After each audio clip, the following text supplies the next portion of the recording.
My brother looked down the boardroom table and told me I could not handle real business. He actually laughed as he said it, pointing his laser pointer at my chest like I was a glitch in his presentation. Then, without missing a beat, he asked me to fetch coffee for the board while he closed the deal. I just smiled and kept typing, playing the role of the obedient sister, the glorified assistant he thought I was. He had no idea the $170 million backing his project came directly from my private accounts. He didn't know he was pitching to the very person he was dismissing. So when he turned back to the screen, still chuckling at his own joke, I didn't get up to get the coffee. I pressed enter. And just like that, I initiated the kill switch on his entire career. Have you ever been the smartest person in the room but treated like the invisible one? Drop a wave in the comments if you know exactly how that feels. I want to hear your story. The boardroom at Sterling Horizon Properties doesn't smell like work. It smells like Davidoff cool water, sea salt, and the kind of aggressive optimism that usually precedes a bankruptcy filing. My father, Robert, sat at the head of the table, staring out the floor-to-ceiling glass walls at the Miami skyline. He loves the word legacy. He loves the idea of an empire. He just hates the math required to keep it. And then there was Trevor. My brother was standing in front of a rendering of the Costa Rica Eco Resort, waving his hands like a conductor for an orchestra that wasn't playing. He was bragging about securing $170 million from anonymous foreign investors. He told the board that environmental zoning laws in the rainforest were just suggestions, mere red tape for people who didn't know how to negotiate. I sat there, silent, watching him. The board nodded along, mesmerized. They saw a visionary. I saw a liability. I looked at him and realized something fundamental. People think Trevor is malicious. He isn't. Malice requires strategy. Trevor is a textbook case of the Dunning-Kruger effect. He is so profoundly incompetent that he lacks the cognitive ability to realize just how incompetent he is. He mistakes his inheritance for skill and his luck for genius. He genuinely believes he cannot fail because he has never been allowed to fall. That doesn't make him evil. It makes him dangerous. It makes him a walking, talking sunk cost fallacy that was about to bankrupt us all. Trevor caught my eye, smirked, and mouthed the word coffee. I didn't argue. I didn't roll my eyes. I stood up, smoothed my skirt, and walked out of the room, but I didn't go to the break room. I took the service elevator down to the server archives. Lauren, our chief legal officer, was waiting for me between the humming racks of data towers. She looked like she hadn't slept in a week. Her hands were shaking as she handed me the tablet. "He did it," she whispered, her voice barely audible over the fans. $15 million, Sophia. It's gone. I looked at the screen. It wasn't an accounting error. It was a wire transfer from our operating reserves. Trevor hadn't just ignored the zoning laws. He had tried to buy his way around them. He had drained $15 million of company liquidity to pay expediting fees to local officials in Costa Rica. Bribes. He had stripped the company's rainy day fund to cover up his own lack of due diligence. I handed the tablet back to Lauren. My pulse didn't even spike. This was the justification I needed. He wasn't just risking my private capital anymore. He was gambling with the payroll. He was risking the livelihood of every maid, valet, and accountant in the company just to protect his ego. That was the moment the ledger balanced in my head. I wasn't just pulling funding, I was stopping a hemorrhage. I told Lauren to go home and turn off her phone. I had a dinner to attend. Sunday dinner at the Coral Gables estate is a performance art piece. My mother, Cynthia, curates the guest list and the menu with the precision of a military general, ensuring that every crystal goblet and silver fork reflects the light just so. The air conditioning is always set to 68 degrees, cold enough to justify wearing cashmere in Miami. My father stood at the head of the table, holding a glass of vintage Cabernet. He looked at Trevor with a pride that bordered on religious devotion. "To the future," Robert boomed, his voice echoing off the vaulted ceilings. "To the man who finally secured the Sterling legacy. To the Costa Rica project. To Trevor," my mother echoed, beaming. I raised my water glass. I didn't drink. I was too busy watching the second hand on my watch sweep past the 12. It was 6:59. In 60 seconds, the automated server at Verde Capital would execute the command I had programmed 3 hours ago. The withdrawal notice was already queued in the outbox. Trevor was basking in the adoration. He was already spending the bonus he hadn't earned, talking about buying a boat, talking about how easy it was to charm the foreign investors. He had no idea that the foreign investors were currently sitting across from him, slicing a piece of roast beef. 7 o'clock. The vibration against the mahogany table was subtle, but in the silence between toasts, it sounded like a gunshot. Trevor's phone lighted up, a single notification. He glanced at it, annoyed that the world would interrupt his victory lap. He froze. The smile didn't just fade, it evaporated. He picked up the phone, his thumb swiping across the screen with a frantic, jerky motion. I watched his eyes dart back and forth, reading the subject line. Notice of immediate funding withdrawal. Breach of covenant. What? He whispered. The word fell out of his mouth like a stone. What is it, son? Robert asked, frowning. Is it the architects? They pulled it, Trevor said, his voice cracked. He stood up, knocking his chair back against the antique sideboard. They pulled the money. Verde Capital. They just sent a termination notice. That's impossible, Robert said, setting his wine down so hard it splashed. We have a contract. They're citing a breach, Trevor shouted, his face turning a blotchy, panicked red. They know about the expediting fees. How do they know about the fees? I buried that line item under consulting costs. He looked around the room, wild-eyed, searching for a saboteur. He looked at my mother. He looked at the walls. He never looked at me. To him, I was just part of the furniture, incapable of understanding high finance, let alone dismantling it. This is sabotage, Trevor screamed, throwing his phone onto the table. Someone leaked the ledger. Someone talked to them. Pandemonium erupted. My father was shouting for a phone. My mother was clutching her pearls, asking if we were going to be poor. Trevor was pacing, pulling at his hair, unraveling in real time. The dynasty was collapsing over an email. I sat perfectly still. I felt a profound, cool sense of order. The balance sheet was correcting itself. I reached across the table, my hand steady, my voice calm enough to cut through the noise. Trevor, I said. He stopped pacing and looked at me, blinking, as if surprised I was even there. Could you pass the potatoes? The boardroom on Monday morning felt like a morgue. The air conditioning was humming at a low, aggressive frequency, chilling the sweat on Trevor's forehead. My father, Robert, sat at the head of the table, his face a shade of gray I had never seen before. He wasn't the lion of the industry anymore. He was just an old man, looking at a spreadsheet of ruins. We need bridge financing, Trevor stammered, his tie loosened, looking like he hadn't slept in 30 hours. I can call the guys at JP Morgan. It's just market volatility, Dad. The investors got spooked by the interest rates. I can fix this. He was still lying. Even with the knife in his chest, he was trying to sell us on the idea that it was just a scratch. Sit down, Trevor, I said. My voice wasn't loud, but it stopped him cold. He blinked, looking at me with that familiar mix of confusion and irritation, as if the toaster had just started giving him legal advice. We don't need JP Morgan, I continued, standing up. I didn't walk to the coffee machine. I walked to the head of the table, right next to my father. I picked up the HDMI cable, connected to the main projector, and plugged it into my laptop. The screen behind me flickered to life. It wasn't a PowerPoint about eco-sustainability. It was a capitalization table. A complex, spiderweb diagram of offshore entities. You spent all weekend screaming about Verde Capital, I said, tracing the laser pointer up the chain of shell companies. You hired investigators to find out who pulled the plug. You blamed the market.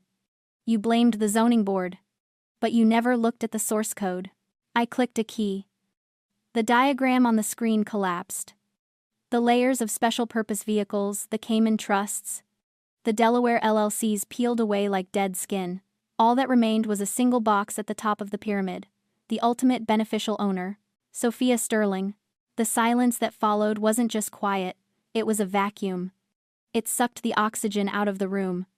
Robert put his glasses on, took them off, and put them back on again. Trevor's mouth opened, but no sound came out. You? Robert whispered. The word sounded foreign in his mouth. You don't have money, Sophia. You have a stipend. I have a portfolio, I corrected him. While Trevor was busy spending his allowance on bottle service and leasing Ferraris to look like a tycoon, I was investing. I bought Bitcoin when you called it magic internet money. I bought into tech startups you laughed at because they didn't own brick-and-mortar buildings. I turned my stipend into a war chest while you were busy polishing your legacy. I gazed at Trevor. He looked sick. He realized, in that sickening moment, that the foreign investors he had been trying to impress, the ones he had bragged about charming, were just me. He had been pitching his own sister, and he hadn't even recognized her across the table. Why? Trevor choked out. Why didn't you say anything? Because I was keeping a ledger, I said. This was the truth I had held inside for a decade. You all treated my silence like submission. You thought because I wasn't speaking, I wasn't thinking. But I was auditing you. Every time you interrupted me in a meeting, I made a note. Every time you expensed a personal vacation to the company account, I logged it. Every time you dismissed a risk assessment because it was boring, I calculated the cost. I leaned forward, placing my hands flat on the mahogany table. I didn't fund this project because I believed in your vision, Trevor. I funded it because I needed to see if you would finally do the work. I gave you the rope. I wanted to see if you would climb, or if you would hang yourself. I glanced at the empty chair where Lauren, our lawyer, usually sat. I had told her to wait outside. I didn't want her to see this part. You didn't just hang yourself, I said softly. You tried to bribe your way out of the noose using my money. That $170 million? That wasn't an investment. It was a test.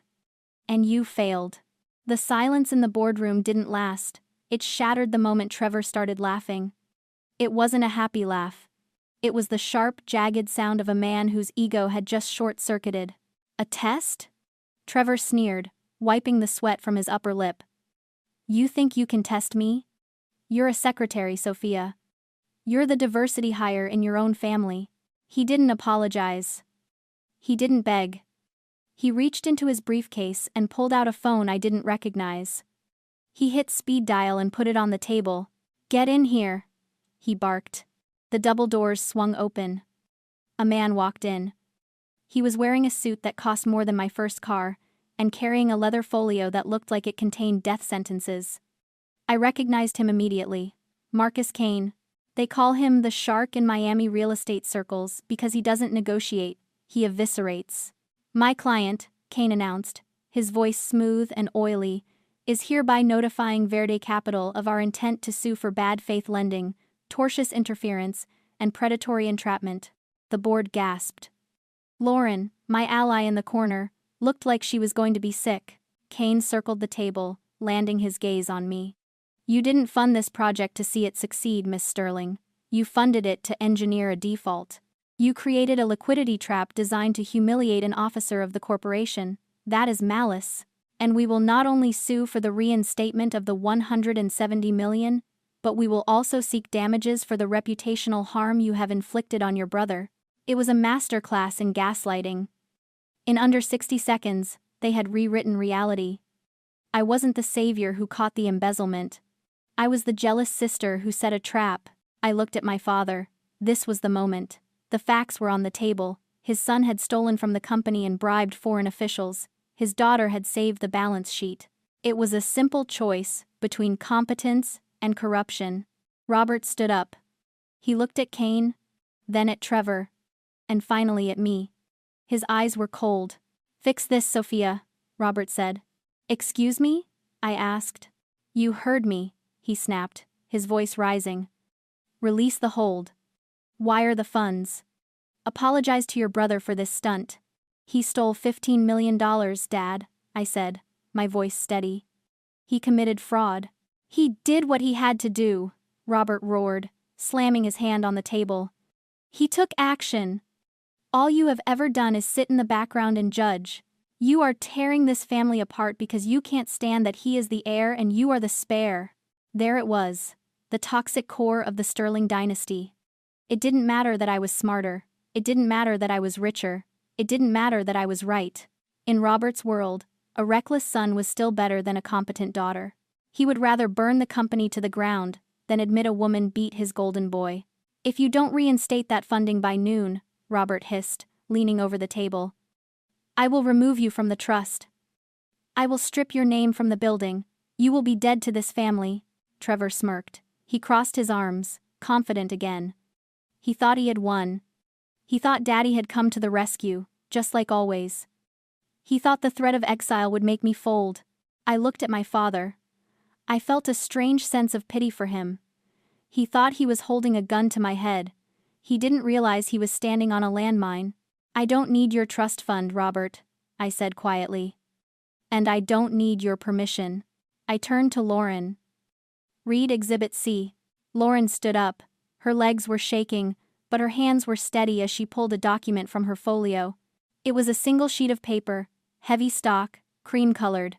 It looked innocent. It was a death warrant.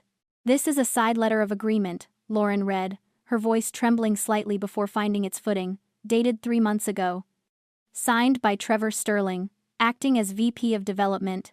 Trevor rolled his eyes. "So what? It's a standard waiver. The developers asked for it to expedite the zoning. It just says we promise to fix any environmental issues later." "It's boilerplate." "It's not boilerplate," I said. "It's a cross-collateralization clause." Marcus Kane, the shark, froze. He whipped his head toward Trevor. "You signed a cross-collateralization agreement? Without running it through legal?"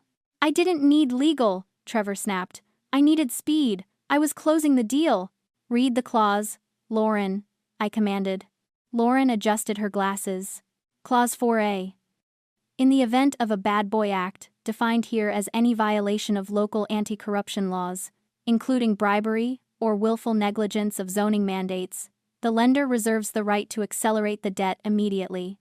"We know that," Robert interrupted, impatient. "We'll pay the fine." "Keep reading," I said. "Clause 4B," Lauren continued, and the room went deathly silent. "If the borrower cannot immediately repay the accelerated principal, the lender is granted an irrevocable, first-position lien on the corporate guarantor's primary asset to satisfy the debt." Kane snatched the paper from Lauren's hand. He scanned it frantically. His face dropped. He looked at Trevor with the kind of disdain usually reserved for roadkill. "You idiot," Kane whispered. "What?" Trevor asked, his arrogance faltering. "What does it mean?" "It means," I said, standing up and walking over to the window, looking out at the Miami skyline, "that when you paid those bribes, Trevor, you committed a bad boy act. That triggered the default. And because you didn't have the cash to pay me back, the contract automatically seized the collateral." I turned back to face them. "You didn't just bet the Costa Rica project. You bet the guarantor's primary asset. Do you know what that asset is, Dad?" Robert looked around the room. He looked at the walls of the boardroom. He looked at the crystal chandelier. The blood drained from his face until he looked like a ghost. "The hotel?" Robert whispered. "The Sterling Miami," I confirmed. "The crown jewel. The building we are standing in right now." "No," Trevor laughed, but it was a wet, panicked sound. "No, you can't do that. That's insane." "Dad, tell her she's insane." "I don't have to tell her anything." Kane slammed the document onto the table. "It's ironclad, you moron. You pledged the flagship property as security for a rainforest resort. You signed away the company headquarters." "I didn't know," Trevor screamed, his voice cracking. "I didn't read the fine print. It was 50 pages long." "And that is why you are not a CEO," I said coldly. "You are a child playing with a loaded gun. You thought details were beneath you. You thought reading contracts was secretary work. Well, that secretary just foreclosed on your legacy." I walked back to the table and placed my hand on the leather chair at the head of the table, my father's chair. "As of this morning, Verde Capital has exercised its rights under the clause. The deed to the Sterling Miami has been transferred. I own this building. I own the land. I own the chairs you are sitting in." I looked at my father. He was slumped over, clutching his chest, breathing in shallow, ragged gasps. He wasn't having a heart attack. He was having a reality check. He realized that his golden boy, the son he had protected and promoted and praised, had just signed the family empire over to the daughter he had ignored. Trevor looked at Kane. Fix it. Sue her. Do something. Kane closed his briefcase. The click was final. I can't fix this. You signed it. It's legal. And frankly, Mr. Sterling, I don't represent clients who commit fraud and then lose their own assets. I'm done. Kane walked out without looking back. The room was silent. Just the hum of the air conditioner and the sound of an empire crumbling. Trevor was shaking, tears streaming down his face. He looked at me, and for the first time, there was no sneer. There was only fear. Sophia, he whimpered. Please. Get out of my chair, Robert, I said. Robert looked at me, and for the first time in 32 years, he didn't see a disappointment. He saw a predator. He saw the only person in the room capable of keeping the roof over his head. Sophia, he stammered, his voice trembling. You can't do this. We're family. Family? I repeated. Family is why I'm giving you a choice, Robert. A bank would have already changed the locks. I slid a folder across the table. It wasn't thick, just 2 pages. A resignation letter for the chairman of the board, effective immediately, and a termination notice for the VP of Development, for cause. Option A, I said. I enforce the lien. I take the hotel. I take the land. I evict you from the estate. And Trevor goes to prison for fraud. Option B. You sign these. You retire to the golf course. Trevor leaves the building and never steps foot in a Sterling property again. And I clean up the mess. Trevor grabbed Robert's arm. Dad, don't listen to her. She's bluffing. Robert looked at the document. He looked at the walls of the boardroom he had built. Then he looked at his son. He realized that saving Trevor meant losing everything else. He picked up the pen. I'm sorry, son, Robert whispered. He signed. No, Trevor screamed. Dad, you can't. Security, I said. 2 guards were already at the door. I had texted them 5 minutes ago. They didn't look at Robert for permission. They looked at me. They took Trevor by the arms. He was shouting, crying. A toddler throwing a tantrum in an Armani suit. They dragged him out, and the heavy oak doors clicked shut, cutting off his voice. Robert stood up slowly. He looked older, smaller. He walked to the door, paused, and looked back at me. I built this, he said. No, I corrected him. You mortgaged it. I bought it. He left. I was alone in the boardroom. The silence wasn't heavy anymore. It was clean. I walked to the head of the table and sat in the leather chair. It didn't feel magical. It just felt like a chair. I swiveled around to look out at the Miami skyline, at the city my family had tried to conquer with bluster and noise. I realized then that for decades, my father and brother had been obsessed with the illusion of the throne. They thought power was about who sat at the head of the table, who spoke the loudest, who had the title on the door. They spent their lives polishing the crown, terrified that someone would notice it was hollow. I never cared about the throne. I cared about the floorboards. I cared about the foundation. While they were fighting for the spotlight, I was buying the theater. They didn't understand that the person sitting in the big chair isn't the ruler. The ruler is the person holding the debt. The ruler is the one who can turn off the lights. I picked up my phone and dialed Lauren. Come back in, I said. And bring the HR files. We're rehiring everyone Trevor fired. And send a memo to the Costa Rica team. We're doing the environmental audit. We're doing it right. I hung up and looked at the reflection of the new CEO in the glass. She looked tired, but she looked debt-free. Have you ever had to teach someone a hard lesson just to save them from themselves? Share your story in the comments.